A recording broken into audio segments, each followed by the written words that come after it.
A Teia do Destino, parte 3. Efeitos da guerra sobre o corpo de desejos.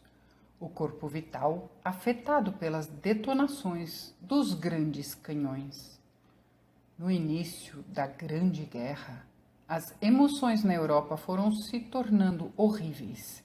Primeiro entre os chamados vivos e depois entre os que foram mortos, quando despertavam. Esse despertar levava muito tempo devido às detonações dos grandes canhões, e conforme a guerra corria, mais tempo ainda. Toda a atmosfera dos países envolvidos fervia em correntes de ira e ódio, igual a uma nuvem vermelha escura que pairava sobre os seres humanos e sobre a região. Depois apareceram faixas negras semelhantes a mortalhas, que parecem se gerar sempre em crises de desastres súbitos, quando a razão não trabalha e o desespero domina o coração. Isso, sem dúvida, ocorreu quando os povos envolvidos perceberam que aquela catástrofe era de tal magnitude, que eles não eram capazes de compreender o que estava acontecendo. Os corpos de desejos da maioria giravam em alta velocidade, em grandes ondas de pulsações rítmicas que falavam mais alto do que as palavras. Matar, matar, matar. Quando 2 ou 3 indivíduos ou uma multidão se encontravam e começavam a discutir sobre a guerra, as pulsações rítmicas, indicando o firme propósito de agir e desafiar, cessavam, e os pensamentos e sensações de excitação gerados pela discussão ou conversa tomavam a forma de projeções cônicas, que rapidamente cresciam a uma altura de 15 a 20 centímetros. Então, estouravam e emitiam uma língua de fogo. Alguns indivíduos geravam um grande número dessas estruturas vulcânicas de uma só vez. Outros geravam uma ou duas ao mesmo tempo. Enquanto prosseguia a discussão, e quando uma dessas bolhas estourava, aparecia outra em alguma parte do corpo de desejos. E as chamas que delas emergiam iam colorir de escarlate a nuvem sobre a região em torno. Quando uma multidão se desagregava ou os amigos se separavam, depois de uma discussão, o borbulhar e as erupções diminuíam e se tornavam menos frequentes, cessando finalmente para dar lugar de novo às grandes pulsações rítmicas acima mencionadas. Essas condições são agora muito raras, se é que são vistas ainda. A ira explosiva para com o inimigo, conforme foi demonstrado, já é uma coisa do passado, pelo menos no que concerne à grande maioria. A cor alaranjada básica da aura dos povos ocidentais é novamente visível, e tanto os oficiais como os seres humanos parecem que se fixaram na guerra como se fosse um jogo. Cada um anseia superar o outro e excedê-lo em astúcia. A guerra não é mais do que um canal para a sua habilidade.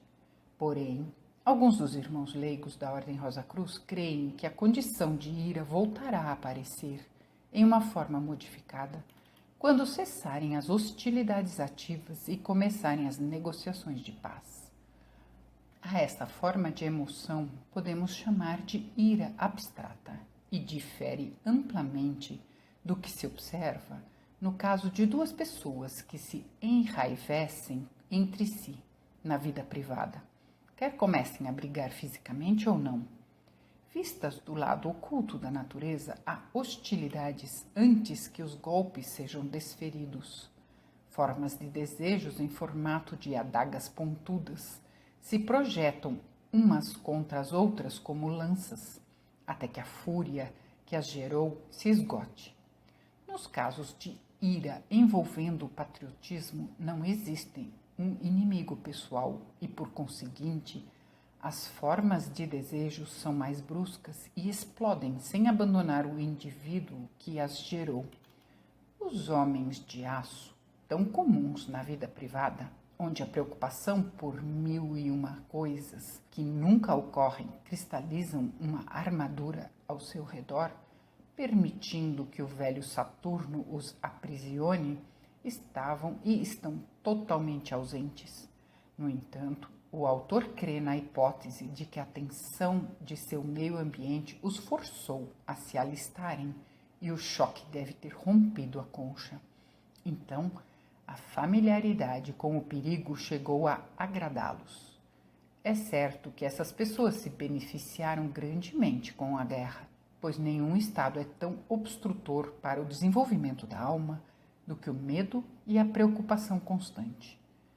É um fato igualmente notável que, embora os seres humanos arrastados pela guerra sofram pavorosas privações, a maior parte deles está cultivando um matiz azul celeste pálido, que significa esperança, otimismo e um nascente sentimento religioso, dando um toque altruísta ao caráter. Isso vem indicar que aquele sentimento de fraternidade universal, que não reconhece distinção de credo, cor ou nação, está crescendo no coração humano.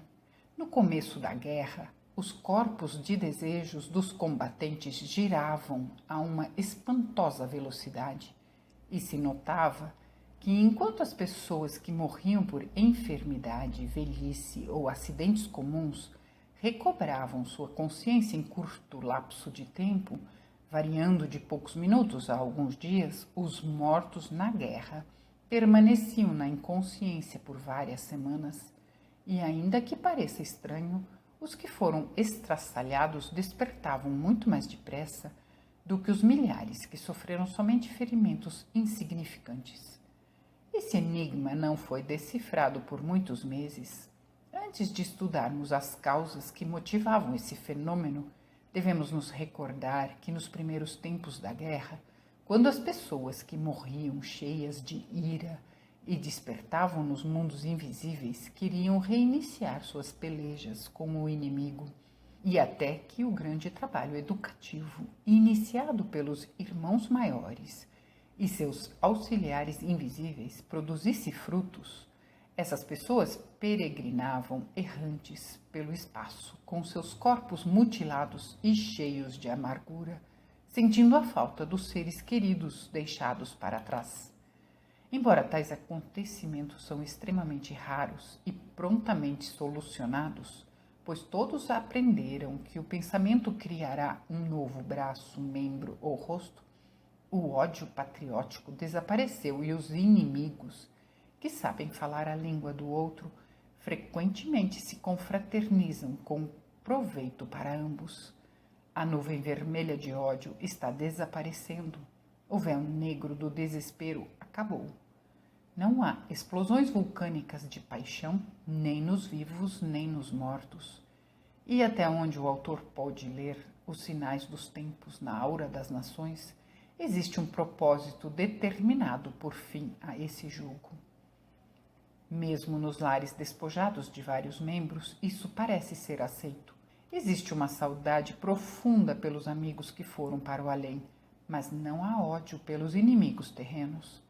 Essa saudade é compartilhada pelos amigos invisíveis, e muitos estão atravessando o véu, pois a intensidade de sua saudade desperta no morto o poder de se manifestar, atraindo uma quantidade de éter e gás, que frequentemente é extraída do corpo vital de um amigo sensitivo, da mesma maneira que os espíritos materializantes usam o corpo vital de um médium em transe.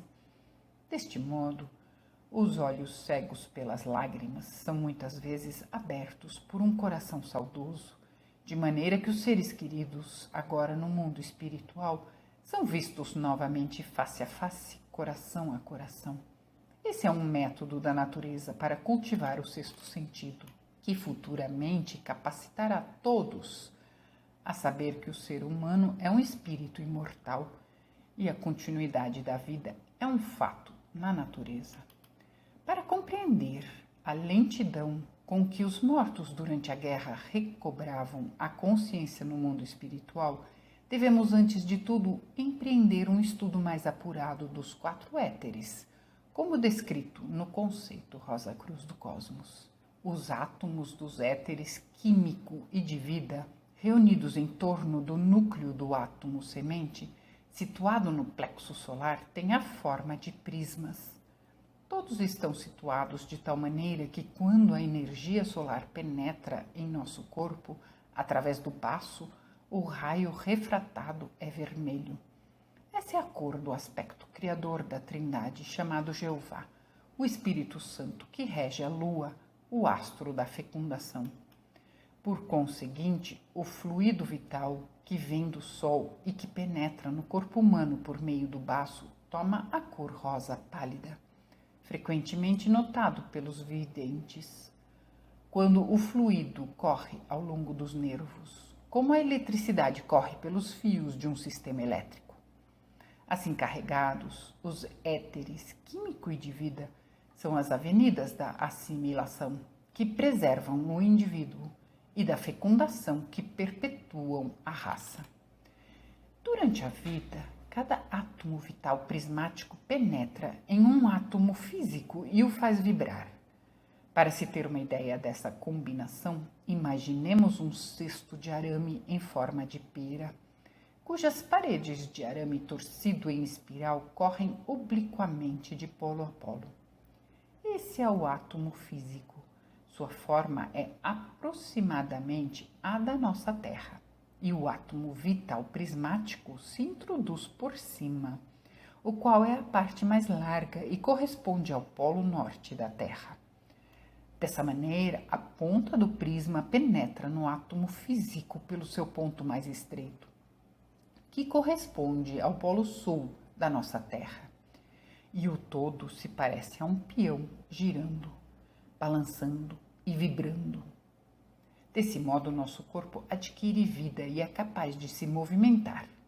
É conveniente notar que nossa Terra é de modo semelhante permeada por um corpo cósmico de éter e que aquelas manifestações a que chamamos aurora boreal e aurora austral são correntes etéricas circundando a Terra, do polo ao equador, como fazem as correntes dos átomos físicos.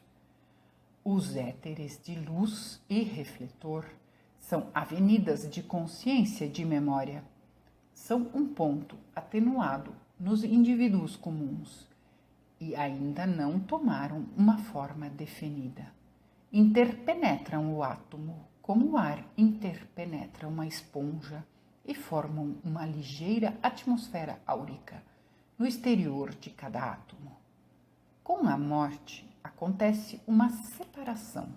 O átomo semente se retira do ápice do coração ao longo do nervo saturnino pneumogástrico, através dos ventrículos, saindo pelo crânio, o Gólgota.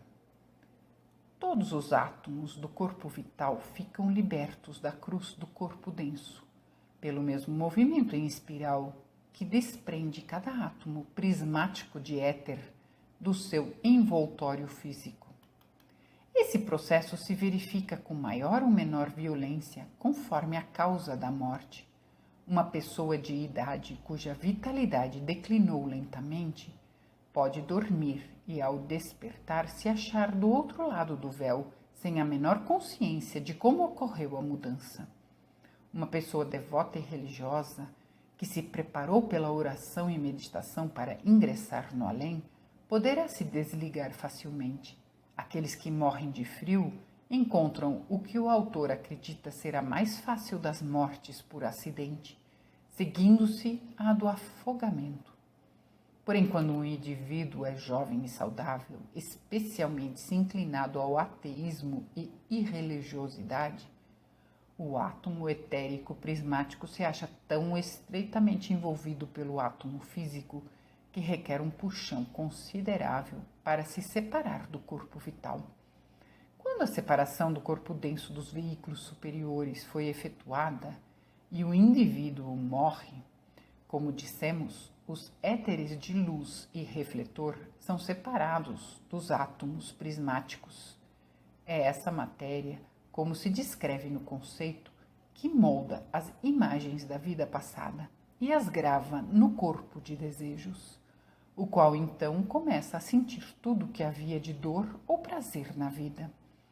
A parte do corpo vital composta de átomos prismáticos dos éteres químico e de vida retorna ao corpo denso, flutuando sobre a sepultura e se desintegrando sincronicamente com ele.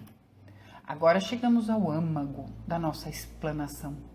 O éter é matéria física, e enquanto os que morreram por armas menores em combates de menor importância podem algumas vezes serem vistos perambulando aturdidos, mas conscientes, as aterradoras detonações dos grandes canhões, tão extensamente usados, têm o efeito de transformar inteiramente os átomos etéricos prismáticos e destroçar, não esparramar, o invólucro áurico dos éteres de luz e refletor, que são a base do sentido da percepção e da memória.